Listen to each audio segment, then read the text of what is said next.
गांव के किनारे एक बड़ा पुराना घर था।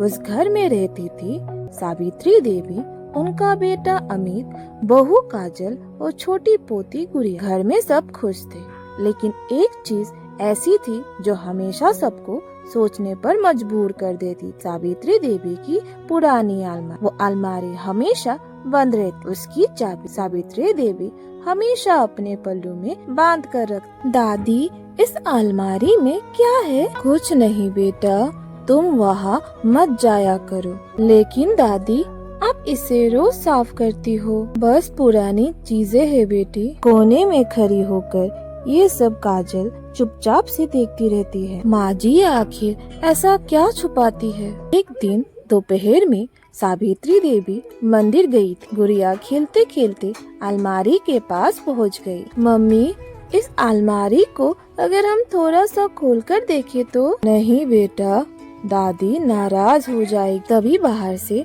सावित्री देवी की आवाज आई, काजल दरवाजा खोलो। काजल घबरा गई। सावित्री देवी अंदर आई और अलमारी के पास गुड़िया को देखकर परेशान हो गई। सावित्री देवी तेज आवाज में कहती है, मैंने कहा था ना, इस अलमारी को कोई हाथ नहीं लगाएगा। गुड़िया डरकर काजल के पीछे छुप जाती है। दादी, मैंने कुछ नहीं किया। माँ जी, बच्ची है, डांटिए मत, तुम लोग नहीं समझोगे ना कहकर वे अपने कमरे में चले गई। रात का समय था, सब सो चुके थे।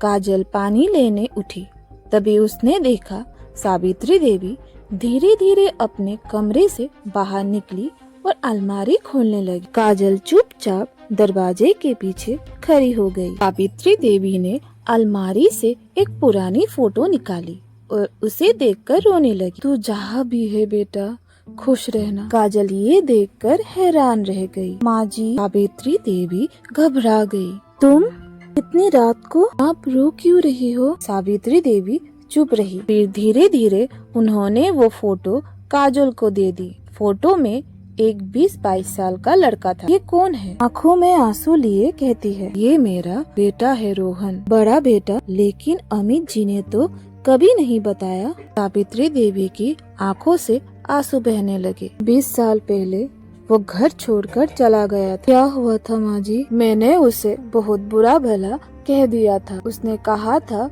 एक दिन में चला जाऊंगा, फिर कभी वापस नहीं आऊंगा। और सच में वो चला गया। काजल की आंखें भर आई। फिर आपने उन्हें ढूंढा नहीं? बहुत ढूंढा, लेकिन वो कहीं नहीं मिला। हर रात मैं उसकी फोटो देखकर भगवान से बस एक ही दुआ मांगती हूँ कि वो जहाँ भी हो खुश हो। काजल ने पहली बार अपनी सास का टूटा हुआ दिल देखा। हाँ जी, शायद भगवान एक दिन उन्हें जरूर वापस भेजेंगे। सावित्री देवी हल्का सा मुस्कुरा दी, लेकिन उनकी आंखों में इंतजार साफ दिख रहा था। तो दोस्तों, क्या 20 साल बाद भी रोहन वापस आएगा कभी? कहानी के दूसरे भाग के लिए चैनल को सब्सक्राइब करें।